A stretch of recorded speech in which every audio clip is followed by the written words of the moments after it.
迎来了第一个局点。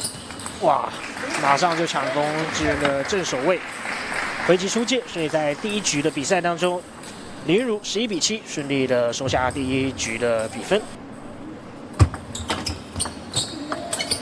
桌球难就难在说，我除了要猜对方心里怎么想，战术怎么变化，我同时也要猜对方怎么猜我。对，对方猜我在想什么，我要怎么做下一个准备。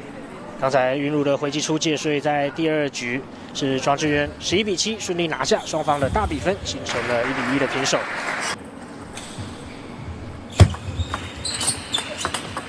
反手被庄智渊给逮中，也是算准的说，这个球云儒采用这个弧圈加转的方式啊，质量对我来说不够，那我去拼一下10比7，我拼赢了，我就赢下这一局。对，就算没拼过，等一下还有2分的发球。没错。所以在第3局，庄智渊11比7再度的拿下了局数。第二个发球，看看我们云儒选手会，哇，投一个长的，啊，结果被逮中。这颗球最后是打在了桌边了。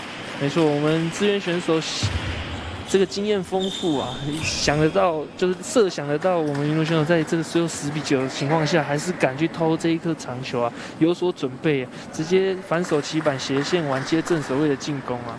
对，最后还是被预测到。那在这一场男单的第2点的赛事当中，是高雄市队的庄智渊7比11、11比7、11比7、11比9。3比1的局数来击败了台北市的林昀儒，现在在团体赛的大比分，双方形成1比1的平手。高雄市队再度迎来赛末点，廖正廷的发球，哇！结果最后这个发球让廖正廷的反手拧挂网。没错，这个双方在第4局智渊有领先的情况下被逆转哦，这一局一样啊，廖正廷在10比7的状况下一样操之过急啊，很多球的处理上面不够细腻啊，然后被追平，打到后面连续球其实已经是5-5波了。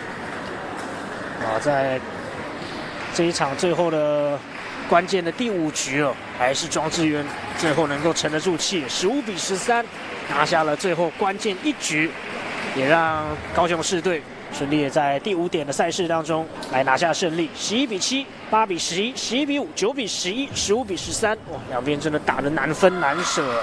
最后还是要恭喜高雄市顺利的拿下今年110年全国运动会桌球男子团体的冠军。